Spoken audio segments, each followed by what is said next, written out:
미래교육이 열리다 러너스. 이 시간에는 우리가 미래를 준비하며 꼭 생각하고 배워야 하는 주제들을 연세대학교와 함께 배워보는 시간입니다. 코로나 확진자 10,000명. 와, 10,000명. 마음이 참 무거운데요. 코로나 지난 2년 동안 열심히 갈고 닦은 실력과 능력을 우리가 이제 보여줘야 하는 때가 아닌가 싶기도 하고요. 저도 언론인으로서 또 YTN 라디오 구성원으로서 무엇을 해야 하는지 고민하게 되는 시점입니다. 제 고민을 좀 덜어줄 분을 오늘 모셨어요. 김용찬 연세대학교 언론홍보영상학부 교수와 오늘 이야기 나눠볼게요. 교수님 어서 오세요. 네, 안녕하세요. 자, 오늘 제가 교수님하고 이 재난시대의 미디어의 역할에 대한 이야기를 좀 하고 싶어요. 네. 앞서 청취자하고도 전화 연결했지만 평소에 TV 못 보시니까 라디오 통해서 정보 접하기 위해 YTN 라디오 하루 종일 틀어놓으신다고 하더라고요. 그래서 재난시대에 참 미디어가 중요하잖아요. 이 이야기 하기 전에 일단 제가 현상부터 진단하기 위해서 우리가 위험 사회에 살고 있다고 하는데 사실은 뭐 언제 우리 사회가 안 위험했었나? 이런 생각도 들어요. 지금 학자들이나 언론이나 전문가들이 말하는 이 위험 사회의 특징이 어떤 게 있겠습니까? 사실 위험 사회라는 말 자체가 이제 학자들이 만들어서 이제 쓴 용어라고 할 수가 있는데요. 근데 사실 우리가 좀 생각해 보면은 물론 이제 우리가 이제 코로나 상황 중에 있으니까 그 위험이라고 하는 것이 매일매일 피부로 느끼는 것이기 때문에 위험 사회라는 말이 너무 적절한 말처럼 들리긴 하지만 돌이켜 보면 사실 인류 역사를 쭉 돌이켜 보면 사실 지금만큼 또 안전한 사회가 없지 않나라는 생각도 할 수가 있거든요. 우리가 여러 가지 다양한 지표로 생각해 볼 수 있지만 예를 들어서 가장 쉽게 생각해 볼 수 있는 게 예를 들어서 기대 수명, 사람들이 얼마나 오래 사는지를 보게 되면 사실 그 통계를 보면은 1950년대 전까지만 하더라도 전 세계 평균 기대 수명이 50세가 채 되지 않았었거든요. 그러니까 근데 비교도 안 되게 늘었죠, 뭐. 그렇죠. 근데 유엔이 계산한 바에 의하면 2040년 정도가 되면은 전 세계 평균이 거의 80세 혹은 85세까지 이제 간다라고 하거든요. 그런 걸 따져 보면 사실은 정말 우리가 정말 위험한 사회인가라는 생각을 하게 되는데 저는 여러 가지 측면에서 학자들이 그동안 우리 사회가 왜 위험한 사회인가에 대한 이야기를 하지만 저는 이제 미디어 그리고 커뮤니케이션 소통 이런 거에 관심 있는 사람으로서 생각해 보면 제일 핵심적인 문제 중에 하나는 뭐냐면 우리가 어떤 위험 상황에 처했을 때 지금 코로나 같이 그거를 풀어주는 그걸 우리가 그것을 이해할 수 있게 해주는 어떤 공통의 이야기의 틀이 사라진 시대가 우리 시대가 아닌가라는 생각을 하거든요. 그렇기 때문에 훨씬 더 우리가 뭔가 좀 불확실성을 훨씬 더 많이 느끼게 되는 것이고요. 도대체 이게 왜 이런 일이 벌어졌고 우리가 이것을 어떻게 극복할 것인가에 대해서 우리 모두가 같이 기댈 만한 어떤 이야기의 틀이 없다라고 하는 거죠. 옛날 같으면 예를 들어서 신의 섭리라든지 혹은 어떤 악한 세력의 어떤 계획이라든지 이런 식의 뭔가 왜 이런 일이 벌어지는 것에 대한 사람들이 기댈 수 있는 이야기가 있었는데 지금은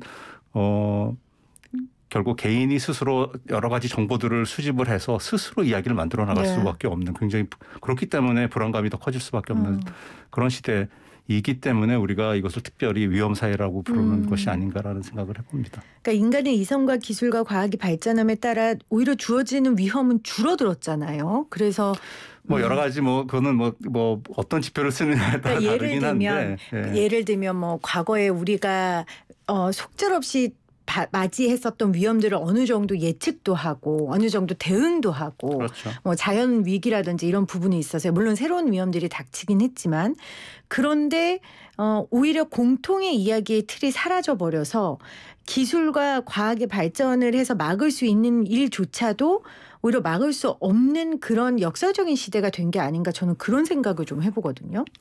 그러니까 결국은 우리가 위험 자체를 없앨 수는 없겠죠. 그렇죠. 우리가 어떤 장소에 있던 어떤 사회에 있던 또 어떤 때에 있던지 간에 여러 가지 다양한 종류의 위험은 항상 발생할 수밖에 없겠죠. 그런데 문제는 뭐냐면 그런 위험이 닥쳤을 때 우리가 그것을 우리 공동체가 같이 협력해서 그것을 극복할 수 있는 그런 일종의 공동체적 역량? 네. 이것을 우리가 갖추고 있느냐 없느냐 사실 이게 중요한 것인데 조금 전에 그 위험사회와 관련된 말씀을 해 주셨는데 결국에는 우리가 그런 공동체적 역량에 있어서 심각한 문제 갖고 있다라고 하는 것이겠죠. 문제 자체가 없어졌다라고 네. 하기보다는. 그럼 교수님이 얘기하다 보니까 이런 생각이 들어요. 지금 이 사회가 위험 사회냐 아니냐가 중요한 게 아니라 그럼 우린 이 위험의 요소를 해결할 수 있는 공동체의 역량이 있느냐 없느냐가 그렇죠. 중요하다. 그렇게 네. 문제를 바라보는 게 정확한 것 같아요. 네, 맞습니다. 자, 그러면 한국 사회는 이런 공동체의 역량이 있는 사회입니까? 어떤 것 같으세요? 그렇기 때문에 교수님을 모셨겠죠. 역량이 안 된다고 생각했기 때문에. 그렇죠. 그러니까 좀 전에 말씀드린 그런 측면에서 보면은 우리가 사실 불과 얼마 전까지만 하더라도 그거를 50년대 혹은 60년대, 70년대 그나마 우리 사회 안에 작고 큰 어떤 공동체라고 부를 수 있는 것들이 존재했을 때는 사람들이 어떻게 보면 경제적으로도 혹은 정치적으로도 훨씬 더 어려운 시기였었죠.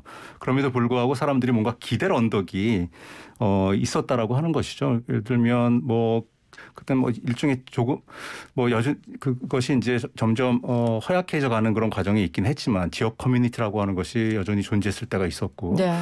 그리고 가족 커뮤니티라고 하는 것이 비교적 튼튼하게 존재하고 있었고, 그리고 예를 들어서 대학에 들어와서도 동아리라든지 뭐 이런 그렇죠. 있었죠. 울타리가 커뮤니티라고 있었죠. 하는 것이 있었고, 혹은 심지어는 같은 정치적인 의견을 갖고 있는 사람들끼리 어떤 정치적 어떤 결사체를 만들 수 있는 그런 여건도 있었고. 그런데 지금 생각해 보면 2022년 오늘 시점에서 생각해 보면 우리가 지금 방금 전에 말씀드렸던 그런 것들이 이제는 그냥 드라마에서나 등장하는 과거의 추억으로 우리가 떠올리는 것들이 되었다라고 하는 것인데, 바로 그런 것들이 제가 처음에 말씀드렸던 것처럼 위험 상황에 대해서 우리가 그것을 어떻게 이해할 것인가에 도움을 주고, 그것에 대해서 우리가 어떻게 이야기할 것인가에 도움을 주는 네. 일종의 그 스토리의 틀을 우리에게 제공해 주는 그런 커뮤니티였다라고 할 수가 있을 텐데, 그것이 지난 20년, 30년, 40년 동안 그것의 근본적인 그런 커뮤니티의 인프라 자체가 굉장히 허약해진 그런 상태에 있고, 그게 아마 우리 사회가 위험 사회로 점점점 더 전진해 나가는, 진전해 나가는 그런 핵심적인 문제라고 볼 수가 있지 않을까라는 생각을 하는 거죠. 그러니까 공동체, 크고 작은 공동체들이 무너지면서 공동체 안에 있을 수 있는 집단지성이라든지 함께할 수 있는 위로라든지 자정 능력이 우리 사회에 사라져 버린 거죠. 네. 그러니까 위험이 닥쳤을 때 이걸 해결할 수 있는 방법이 없는 건데, 네. 근데 그러다 보니까 무슨 문제가 생기면 우리 아주 흔한 말로 뭉치면 살고 흩어지면 죽는다 하는데 무슨 문제가 생기면 지적질하느라, 서로 흩어져서 지적질하느라, 그리고 그 지적질의 끝에 공통적으로 모이는 그 지점에 마녀사냥까지 하는 모습들을 보이고 있는 것 같아요. 코로나 때도 굉장히 많았죠. 그렇죠. 근데 사실은 우리 어떤 종류의 위험 상황, 자연재난부터 시작해서 어떤 정치적 격변 이런 것들을 겪게 되면 누군가를 혹은 어떤 집단을 뽑아내서 손가락질하고 비난하고 그러니까 쉽게 얘기하면 마녀사냥 하는 것은 어떻게 보면 굉장히 보편적인 현상이죠. 어떤 때나 우리가 쉽게 그 예들을 찾을 수 있는 이번 코로나 상황도 전혀 예외가 아니었다라고 볼 수가 있을 텐데, 저는 그것과 연관돼서 한 가지 일종의 좀 아이러니컬 한 것으로 생각해 보는 건 뭐냐면, 얼마만큼 어떤 특정 집단을 비난하고 마녀 사냥하는 게 비합리적인가라는 걸 보여주는 게 뭐냐면, 특히 코로나 같은 이런 이 보건 위기가 발생했을 때 사람들이 제일 평상시에도 그랬지만 더더군다나 꺼려하는 것 중에 하나가 뭐냐면 이 낯선 사람들, 그렇죠. 모르는 사람들, 그렇죠.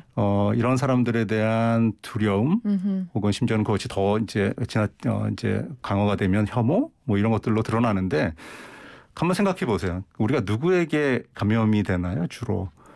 사실은 코로나 바이러스 우리가 감염이 된다 그러면 대부분의 감염의 그 소스는 아는 사람들이거든요. 가족들, 친구들, 우리가 친하게 만나는 사람들, 이런 사람들인데도 불구하고 실제로 우리의 손가락은 그런 모르는 사람들, 낯선 사람들이고, 결국 그게 그런 공포가 더 이제 확대가 되게 되면 심각한 사회적인 분열, 혐오 이런 문제로 이제 발전하게 되는데, 아무튼 그런 코로나 상황 속에서도 전혀 예외가 아니었다라고 하는 것. 그러니까 누군가를 비난하는 그런 현상은요. 네, 그러니까 말씀하신 낯선 사람들 결국은 우리 사회에 좀 약자들인 경우가 대부분이고요. 그렇죠.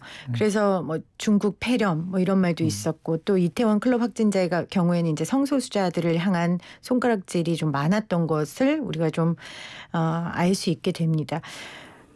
교수님께서 그런 말씀을 주셨는데 현대사회의 개인들은 다양한 미디어를 통해 연대와 배척을 간접적으로 학습한다. 그렇기 때문에 이 미디어가 이런 재난 시대 때 연대할 수 있게 해야지 배척할 수 있게 하면 안 되는 거잖아요. 이 미디어의 역할 좀 설명을 해 주세요.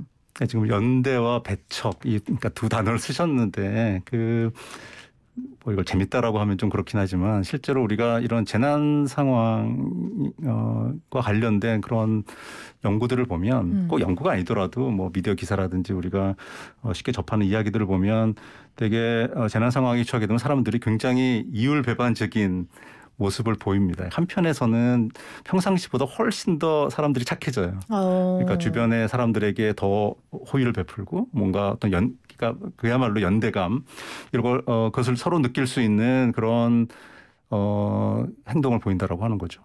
그러니까 실제로 그런 이제 그 연구 결과들이 있는데 사람들이 예를 들어서 버스 정류장에서 혹은 뭐 지하철역에 이렇게 만나는 사람들 이런 사람들에게 뭐 평상시에는 다 우리가 모른 척 하잖아요. 그런데 뭐 이렇게 인사를 나누든지 뭐 이런 것들도 관찰이 되고 그러니까 평상시에는 생각할 수 없었던 혹은 평상시보다 훨씬 더 높은 연대감을 보이는 반면에 또 동시에 평상시보다 훨씬 더 높은 수준의 적대감을 사람들에게 보인다라고 하는데 그게 어떤 사람들은 연대감을 더 많이 보이고 어떤 사람들은 적대감을 더 많이 보이고 이런 것이 아니라 연대감을 보이는 사람들과 적대감을 보이는 사람들이 동일한 사람들이라고 하는 거죠. 그렇군요. 근데 이제 왜 그럴까 우리가 생각해 뭐 이제 봐야 되겠죠.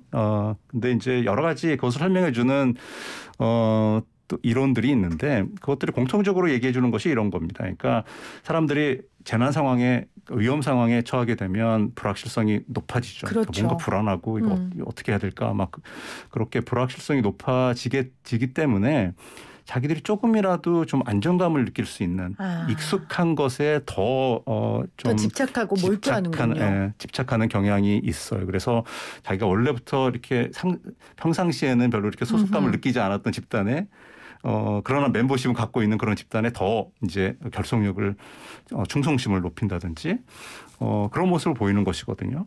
그래서 이제 연대감이 높아지게 되는데 그 과정에서 또 어떤 현상이 나타나냐 하면 자기가 속해 있는 그 집단에 대한 어떤 거기서부터 얻는 안정감의 효과를 높이기 위해서 그 경계 바깥에 있는 사람들을 훨씬 더 밀어내고 그들을 더 배척하게 되고 그들에 대한 혐오감을 더 높이게 되는 것이죠. 그래서 그렇기 때문에 결국 연대와 적대가 같이 가는 그런 현상이 발생하는 것인데 최근에는 그것이 특히나 이런 디지털 기술의 발전에 의해서 그러니까 제가 그것을 이제 디지털 연대와 디지털 적대라는 말을 표현하는데 그것 때문에 훨씬 더 그런 연대와 적대의 이율배반적인 모습이 훨씬 더 좀 극화된 형태로 나타나고 있고 그것을 경험하고 있는 게 오늘의 현실이라고 할 수가 있겠죠. 그러면 디지털 연대, 디지털 적대 하셨는데 이 추를 미디어가 굉장히 많이 갖고 있다고 말해도 됩니까? 그렇죠. 미디어가 굉장히 중요한 역할을 할 수밖에 없죠. 네. 그러면은 우리나라 미디어 멀리 갈 것도 없이 코로나 시대 우리나라 미디어는 이 축이 연대에 더 있었습니까? 적대에 더 있었습니까? 학자로서 판단하시기에. 그거를 뭐 딱 이렇게 두부 자르듯이 그럴 수는 없겠지만 이야기할 수는 없는데 저는 결국 이런 재난 상황에 보면 뭐 좀 쉽게 얘기하면 두 개의 바퀴가 돌아간다라고 생각을 하는데 한쪽에서는 이런 두려움과 공포의 바퀴가 돌아가고 또 한편에서는 그냥 두려움과 공포만 느끼는 것이 아니라 뭔가 문제 해결을 하기 위한 또 그런 바퀴가 돌아가는데 그렇죠. 우리가 미디어가 어떻게 뭘 해야 되느냐라는 얘기를 하게 되면 뭐 그렇게 얘기할 수가 있겠죠. 미디어의 보도라든지 혹은 미디어가 전달하는 여러 가지 이야기를 통해 가지고 이 공포의 바퀴를 돌리기보다는 어떻게든 이 공동체적 역량을 모아서 그런 문제 해결 혹은 문제 대처의 바퀴를 더 잘 돌릴 수 있도록 그렇게 미디어가 역할을 해야 되는데 많은 사람들이 미디어에 대해서 우려하는 것은 후자보다는 전자. 그러니까 좀 공포의 바퀴를 네. 더 돌리는데 뭐 그것에 기여하는 이야기들이 미디어를 통해서 더 전달되는 것이 아닌가. 그런 걱정을 하는 거죠. 문제 해결의 바퀴를 더 많이 돌려야 한다 미디어가 말씀을 하셨는데 저도 뭐 언론인이지만 이런 재난 시대엔 사실은 그 정보에 대한 욕구가 굉장히 높단 말이에요. 네. 사람들의. 그러면 문제 해결의 바퀴를 위해 선별된 정보만 문제 해결에 용이한 정보만 공개하는 게 맞는 건지 아니면 일단 우리가 갖고 있는 정보들을 되도록 많이 사람들에게 알리는 게 언론의 역할인 건지 잘 모르겠어요. 그게 이제 쉬운 문제가 아니죠. 아닌데요. 네. 저는 그렇게 생각해요. 100% 확실한 정보만 전달할 수는 없겠죠. 그래서 사실은 미디어와 이 전문가들 사이에 이제 공조 이게 굉장히 중요한데 그 공조가 제대로 이루어지기 위해서는 그 미디어는 전문가들의 말을 배워야 되고 그다음에 그 반대도 마찬가지죠. 전문가들은 또 미디어의 미디어의 랭귀지를 배워야 되는데 그런 공조가 잘 이루어진 상태에서 그렇다고 하는 전제에서 저는 사람들이 필요로 하는 것은 100% 확실한 정보라기보다는 결국은 사람들이 사실은 재난 상황에서 그 두려워하는 것은 뭐를 그 어떤 그러니까 정보가 없어서라기보다는 뭐가 내가 믿을 수 있는 정보인지 그렇죠. 아닌지를 모르기 때문이거든요. 그러니까 결국 미디어가 해야 되는 역할은 그러니까 결국 전문가들과의 공조를 바탕으로 해서 미디어가 해야 되는 역할은 어떤 정보를 전달하는데 거기에 분명히 어떤 주석을 항상 붙여줘야 되는 것이죠. 이 정보는 100% 우리가 믿을 수 있다. 이게 거의 이제 과학적으로 검증된 정보다. 혹은 어떤 것은 이런 정보가 상당히 믿을 수는 있지만 아직까지 뭐 100% 확실한 것은 아니다. 혹은 이것도 사실은 사람들에게 굉장히 중요한 정보인데요. 어떤 사실에 대해서 우리가 아직은 잘 모른다. 라고 하는 것도 사실은 굉장히 그렇죠. 중요한 그것도 정보거든요. 정보죠. 사실 굉장히 중요한 정보죠. 맞습니다. 우리가 아직은 잘 모른다. 그것도 우리가 세분화시켜서 살펴볼 수 있는데 지금은 잘 모르지만 예를 들어서 뭐 한 내년 정도면 우리가 알 수 있다. 라든지 혹은 뭐 몇 년 후에는 뭐 여러 가지 뭐 과학자들이 열심히 노력을 해서 우리가 몇 년 후에는 그래도 어느 정도 우리가 윤곽을 잡을 수 있는 그런 정보다.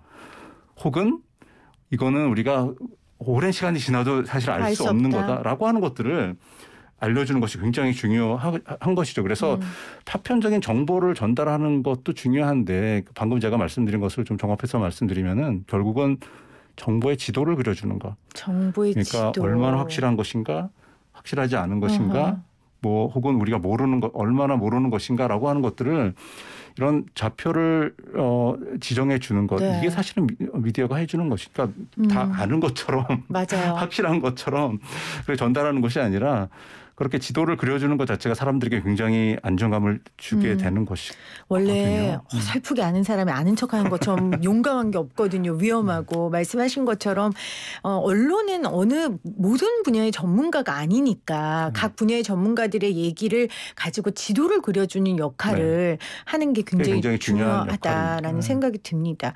그 교수님하고 여러 학자들이 커뮤니케이션 하부 구조 이론이라는 걸 만드셨던데 거기에 이제 핵심 내용이 이거더라고요. 위험 상황에서 특정 커뮤니티에 속한 사람들이 보이는 연대의 모습이 결국 그 커뮤니티가 보유한 커뮤니케이션 하부 구조의 질에 달려 있다라고 얘기를 하셨는데 자, 이 위험 시대에 말씀하신 그 이론에 따르면 우리가 그러면 어떻게 해야 할까요?